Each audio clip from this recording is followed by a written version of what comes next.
അങ്ങനെ കഴിഞ്ഞ ദിവസത്തെ വലിയ ചൂടായിരുന്നു. അതിനുശേഷം ഇന്നലെയൊക്കെ നല്ല തണുപ്പായിരുന്നു. അത്യാവശ്യം മഴയുണ്ടായിരുന്നു. കറണ്ടൊന്നും അങ്ങനെ ഒത്തിരി നേരം പോയില്ല. ഇന്നൊക്കെ ഇങ്ങനെ മൂടിക്കെട്ടി നിൽക്കുകയാണ്. ഇന്ന് രാവിലെ എനിക്ക് ക്ലാസ് ഉണ്ടായിരുന്നു 7:15. അപ്പോൾ 5:30 ആയപ്പോൾ എണ്ണീറ്റ് എല്ലാം റെഡിയായി കുഞ്ഞിനെ കഴിക്കാനുള്ളതൊക്കെ വെച്ചിട്ട് പോയി. പതിവ് പോലെ സൈക്കിളിലാണ് പോകുന്നത്. ഒരു റെയിൻകോട്ട് വാങ്ങിക്കാനുണ്ട്. അങ്ങനെ പോയ വഴിക്ക് ഞാൻ കണ്ട ഒരു കാര്യമാണ്. ഇന്ന് കുറച്ച് ദൂരം പോകണം. എന്ന് വെച്ചാൽ നമ്മൾ ഹൈവേ വഴിയല്ല നമ്മൾ പോകുന്നത്, അപ്പം ഇടവഴിയാണ്. അപ്പം ഇടവഴി എന്ന് പറയുമ്പം വലിയ വണ്ടിയൊക്കെ പോകുന്ന ഒത്തിരി റോഡാണ്. അപ്പോൾ കുറച്ച് ദൂരം ഇങ്ങനെ പോയി കഴിഞ്ഞപ്പോഴത്തേക്കും ഞാൻ നോക്കിയപ്പോഴത്തേക്കും റോഡിൽ ഒരു അണലി, അത് ഒരുപാട് വലുതൊന്നുമല്ല. അപ്പം അതിനെ എൻ്റെ ദേഹത്തൂടെ വണ്ടി കയറിയേക്കാണ്. പക്ഷേ അത് അണലിയാണ് നമുക്ക് മനസ്സിലാവും. കാരണം അതിൻ്റെ ദേഹത്തെ ആ വട്ടം പോലുള്ള അത് അണലിയായിരുന്നു. അപ്പം ഞാനതിനിങ്ങനെ പാസ് ചെയ്തപ്പോൾ ഇതിനെ കണ്ടു. അങ്ങനെ ദൈവമേ, ഇതൊരു അണലിക്കുഞ്ഞാണല്ലോ. ഞാൻ പെട്ടെന്ന് ചിന്തിച്ച ഒരു കാര്യമാണ്. അപ്പോൾ ഇത് ഒരെണ്ണത്തിനെ ഇങ്ങനെ ആക്സിഡൻ്റ് ആയതുകൊണ്ട് കണ്ടു. അതിൻ്റെ ദേഹത്തൂടെ വണ്ടി കയറിയത് കൊണ്ടാണ് കണ്ടത്. അപ്പോൾ അത് ഒത്തിരി പേരത് കണ്ടു കാണുമല്ലോ അതിനെ. അപ്പം ആ ഭാഗത്തൊക്കെ എന്തായാലും ഇതിൻ്റെ ബാക്കി കാണും. ഒരിടയ്ക്ക് ഇത് വലിയൊരു പ്രശ്നമായിട്ട് ഇങ്ങനെ നിൽക്കുന്നുണ്ടായിരുന്നു. കാരണം ഒരുപാട് സ്ഥലങ്ങളിൽ ഇതുപോലെ അണലിയെയും മറ്റ് വിഷപ്പാമ്പുകളെയൊക്കെ ഇഷ്ടം പോലെ കണ്ടു. അത് അണലി ഇങ്ങനെ കുഞ്ഞുങ്ങളുമായിട്ട്, ഒരുപാട് കുഞ്ഞുങ്ങളുമായിട്ട് ഒക്കെ ഒരു വീട്ടിൽ നിന്ന് കണ്ടു എന്നൊക്കെ പറഞ്ഞുകൊണ്ട് ന്യൂസൊക്കെ ഉണ്ടായിരുന്നു. എന്തായാലും ഇങ്ങനെ ഒരു കാഴ്ച കണ്ടപ്പം പെട്ടെന്ന് എൻ്റെ മനസ്സിലേക്ക് വന്നത് ഇതെല്ലാവരോടൊന്ന് പറയണമെന്ന് തോന്നി. കാരണം നമ്മൾ അതെന്തായാലും ഒരുപക്ഷെ ആരെങ്കിലും അറിഞ്ഞുകൊണ്ട് അതിൻ്റെ ദേഹത്തൂടെ കയറ്റിയതാവാം, ഇല്ലെങ്കിൽ അറിയാതെ ആവാം. അപ്പം ചിലത് എന്ത് ചെയ്യും, ഇതൊക്കെ ചെറുതായത് കൊണ്ടാണ് അങ്ങനെ സംഭവിക്കുന്നത്. ചിലത് ഈ വണ്ടിയിലൊക്കെ കയറി ഉടക്കിയൊക്കെ ഇരിക്കാറുണ്ട്. നമ്മൾ എത്രയോ വാർത്തകൾ കണ്ടിട്ടുണ്ട്, വണ്ടിയുടെ ഓരോരോ സ്ഥലത്തൊക്കെ കയറി ഈ പാമ്പുകളൊക്കെ കയറിയിരിക്കും. അങ്ങനെയൊക്കെയുള്ളൊരു ഒരുപാട് അനുഭവങ്ങളുണ്ട്. അപ്പോൾ എന്തായാലും ഒരെണ്ണം ഇല്ലാണ്ടായി എന്ന് കരുതിയിട്ട് ബാക്കിയുള്ളവ എന്താകും എന്നുള്ളത് ആലോചിക്കേണ്ട ഒരു കാര്യമാണ്. കുഞ്ഞുങ്ങളൊക്കെ ആയിട്ട് പോകുന്നവരൊക്കെ എപ്പോഴും ശ്രദ്ധിക്കണം ഇങ്ങനെയുള്ള ജീവികൾ. പ്രത്യേകിച്ച് ഇപ്പം ഈ മഴയൊക്കെ പെയ്ത് കഴിയുമ്പം ഇതുങ്ങളെവിടെയെങ്കിലുമൊക്കെ ഒളിച്ചിരിക്കുന്ന സ്ഥലങ്ങളിലൊക്കെ വെള്ളം കയറാനുള്ള ചാൻസ് ഉണ്ട്. അപ്പോൾ തീർച്ചയായിട്ടും ഇതുങ്ങൾ പുറത്തേക്ക് വരും. അങ്ങനെയാണ് കൂടുതലും ഇതൊക്കെ പുറത്തേക്ക് വരുന്നത്. അല്ലെങ്കിൽ പിന്നെ ചൂട് സമയത്ത് ചൂട് മൂലവും ഇതുങ്ങൾ പുറത്തേക്ക് വരാനുണ്ട്. അപ്പോൾ ഒരെണ്ണമേ കണ്ടിട്ടുള്ളൂ, ബാക്കി എത്രയോ എണ്ണങ്ങൾ ഇനി എവിടെയൊക്കെ ഇരിക്കുന്നുണ്ടായിരിക്കും. നമ്മളോർക്കും ഞാനിങ്ങനെ ചില സമയത്ത് ചിന്തിക്കാറുണ്ട്, ഇതൊക്കെ അപകടം ഉണ്ടാക്കുന്ന ജീവികളാണല്ലോ, അപ്പം പിന്നെ ഇതിനെയൊക്കെ എന്തിനാണ് സൃഷ്ടിച്ചിരിക്കുന്നതെന്ന്. അപ്പം കൊതുകിൻ്റെ കാര്യം പറഞ്ഞതുപോലെ കൊതുകിനെ പേടിച്ച് നമ്മളെന്ത് വീടും പരിസരവും ചുറ്റുപാടും ഒക്കെ ഒന്ന് വൃത്തിയാക്കാൻ ശ്രമിക്കും. അതുപോലെ തന്നെയാണ് ഈ പാമ്പിൻ്റെയും കാര്യമെന്ന് എനിക്ക് തോന്നുന്നു. അല്ലെങ്കിൽ എന്ത് ചെയ്യും, ഈ കാട് പിടിച്ച് വല്ലാണ്ട് ഒക്കെ കിടക്കും. ഇപ്പോൾ തൊഴിലുറപ്പുകാർ ഒക്കെ ജോലി ചെയ്യുന്നു, അവരൊക്കെ ഒരുപാട് വൃത്തിയാക്കുന്നുണ്ട്. ചിലർക്കൊക്കെ അങ്ങനെ അപകടം പറ്റിയതൊക്കെ നമ്മൾ പത്രത്തിലൊക്കെ വായിച്ചും കേട്ടിട്ടുണ്ട്. എന്തായാലും ഇത് ഒരു നിസ്സാരപ്പെട്ട ഒരു ജീവിയല്ല. അതിനെ എല്ലാവരും പറയും അതിനെ ഉപദ്രവിക്കാൻ ചെന്നിട്ടല്ലേ അത് തിരിച്ചു എന്തെങ്കിലും ചെയ്തതെന്ന് പറയും. പക്ഷേ നമ്മൾ അറിയുന്ന പോലും കാണത്തില്ല ചിലപ്പോൾ ഇത് നമ്മുടെ തൊട്ടടുത്തുണ്ടെന്നോ അല്ലെങ്കിൽ നമ്മളതിനെ ചവിട്ടിയെന്നോ ഒന്നും നമ്മൾ അറിയാതെ പോലും ചെയ്യുന്ന പക്ഷേ നമ്മുടെ ഒരാളുടെ ജീവൻ ഇല്ലാണ്ടാക്കാൻ അതിൻ്റെ ആ വിഷത്തിന് കഴിയും. പ്രത്യേകിച്ച് അണലിയുടെയൊക്കെ വിഷമെന്ന് പറയുന്നത് ഭയങ്കര പവറാണ്. പെട്ടെന്നാണ് നാഡീവ്യവസ്ഥയും മറ്റുമാണ് അത് പെട്ടെന്ന് ബാധിക്കുന്നത്. അപ്പോൾ ശ്രദ്ധിക്കുക. രാത്രിയിലൊക്കെ പുറത്തേക്ക് പോകുന്നവർ വെളിച്ചം കരുതാനായിട്ട് ശ്രദ്ധിക്കുക. അപ്പം ഞാൻ ഇന്നങ്ങനെ പോയപ്പോൾ ഇങ്ങനെ കണ്ടു. ഇനിയും നമ്മൾ തിരിച്ചു വന്നപ്പോഴും ഞാനന്ന് നോക്കി.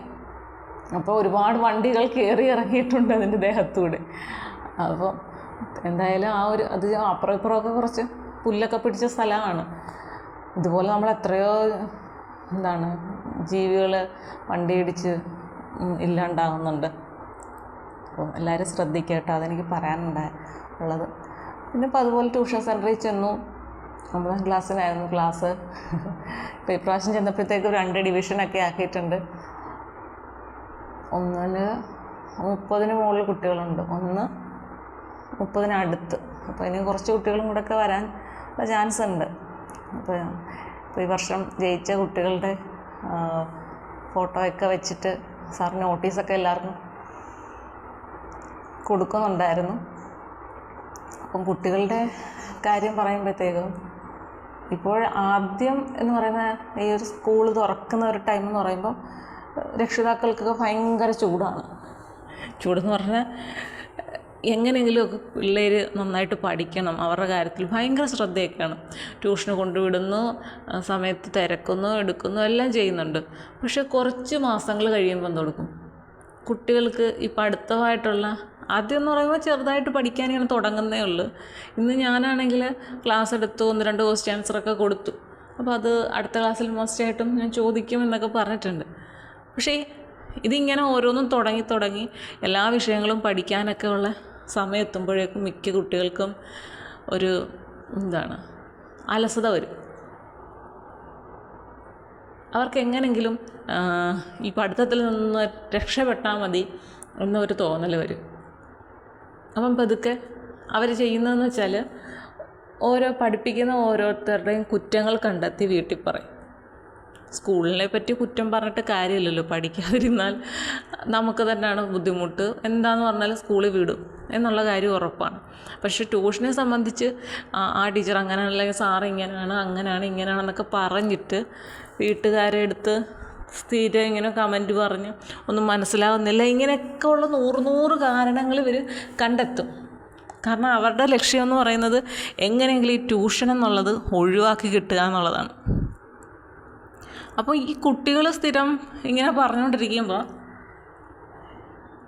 ചില രക്ഷിതാക്കൾ വിചാരിക്കുക, 9-ലല്ലേ ആയുള്ളൂ, അടുത്ത വർഷമല്ലേ 10-ൽ, ഏതായാലും ഇത്രയും ഫീസുണ്ട്, അവൻ പറയുന്ന പോലെ അവൻ വേണ്ടെങ്കിൽ വേണ്ട, അവൻ തനിയെ പഠിച്ചോളാം എന്നാണ് പറയുന്നതെങ്കിൽ അങ്ങനെ പഠിക്കട്ടെ.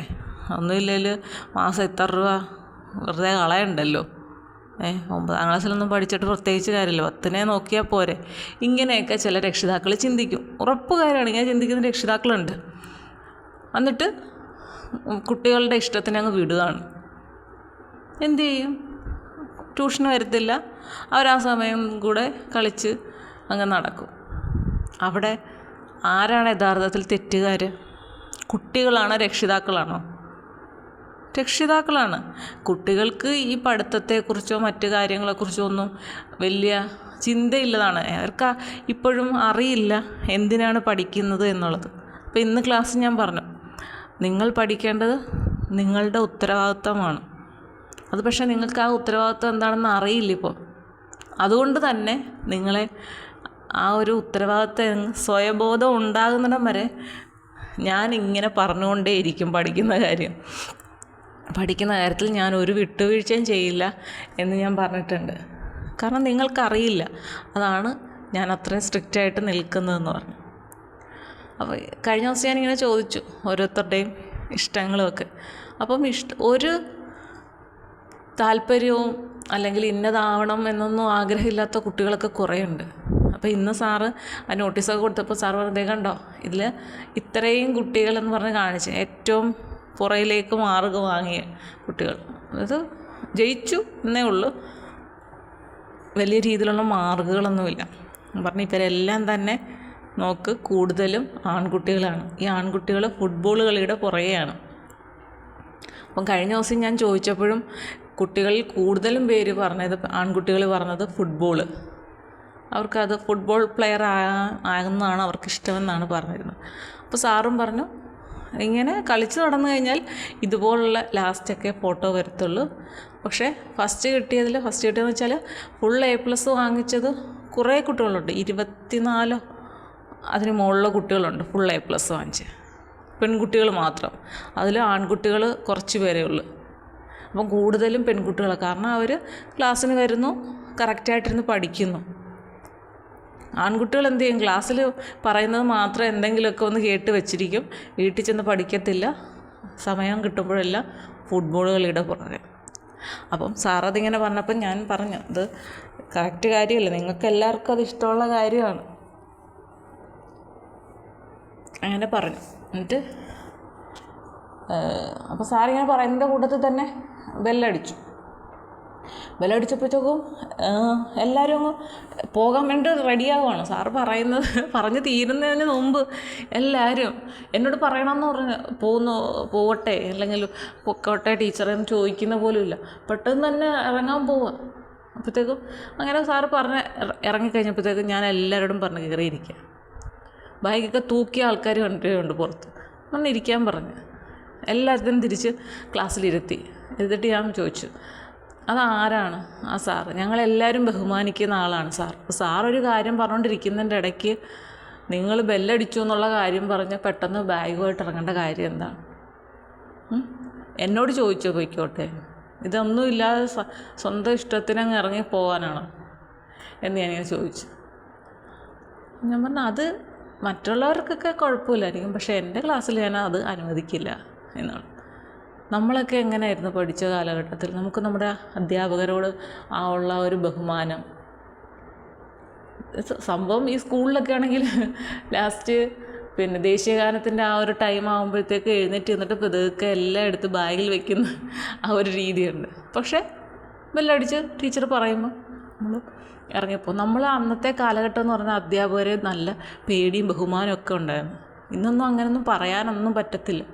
കുട്ടികളെല്ലാം തിരിഞ്ഞിരിക്കുകയാണ്. അവർക്ക് അവരുടേതായിട്ടുള്ള ലോകമാണ്. അതിൽ കുറേയൊക്കെ രക്ഷിതാക്കളും അതിനെ സപ്പോർട്ട് ചെയ്യുന്നുണ്ട്. അതുകൊണ്ട് അവർക്കൊന്നും പേടിക്കാനില്ല എന്ന രീതിയിലേക്കാണ് പോകുന്നത്.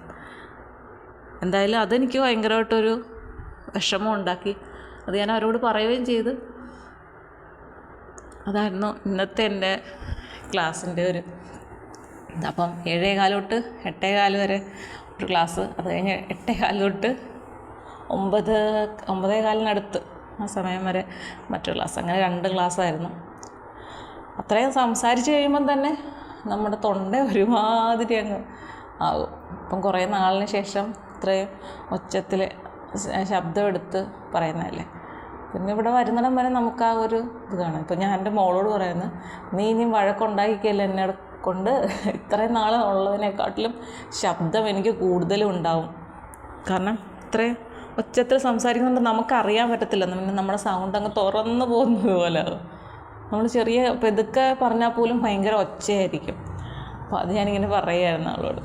അല്ല ഞാൻ വന്നപ്പോഴത്തേക്കും വാതുക്കെ ഉണ്ട്, ഹസ്ബൻഡ് അമ്മയൊക്കെ ആയിട്ട് വാതുക്കെ ഇരിപ്പുണ്ട്. എന്നെ കണ്ടിട്ട് വലിയ മൈൻഡൊന്നും ചെയ്യുന്നില്ല. അപ്പോൾ ഒരു ചൂല് അകത്ത് തൂക്കുന്ന ചൂലൊക്കെ ഉണ്ട്. അപ്പോൾ അവിടെയൊക്കെ തൂക്കുന്നതിൻ്റെ ഒരു ഇതിലായിരുന്നു. എന്നെ പറ്റിച്ചോ എന്നുള്ള രീതിയിൽ എന്നെ ഇങ്ങനെ നോക്കി. എന്നിട്ട് വലിയ എന്തോ ഒരു പിണക്കം പോലൊക്കെ കാണിച്ചിട്ട് ഞാൻ വിളിച്ചിട്ടൊന്നും വന്നൊന്നുമില്ല. പിന്നെ കുറച്ച് നേരം കഴിഞ്ഞപ്പോൾ ഇതൊക്കെ വന്ന് എൻ്റെ അടുത്ത് ഭയങ്കര സ്നേഹമൊക്കെ ആയിരുന്നു. ഞാൻ ഇന്നലെ രാത്രിയിലാണെങ്കിൽ കുറച്ച് നോട്ട്സ് ശരിയാക്കാനുണ്ട്. അവളെ ഉറക്കാമെന്ന് വിചാരിച്ചിട്ട് ലൈറ്റൊക്കെ ഓഫ് ചെയ്തിട്ട് ഉറക്കാൻ കിടത്തിട്ട് ഒരു രക്ഷയില്ല. അവൾ ഉറങ്ങത്തില്ല. അതിൻ്റെ ഇടയ്ക്ക് എന്നോട് സംസാരിച്ചുകൊണ്ടിരിക്കുക. ഞാൻ എന്നിട്ട് ഇടയ്ക്ക് പറഞ്ഞു പാട്ട് പാടുമ്മേ.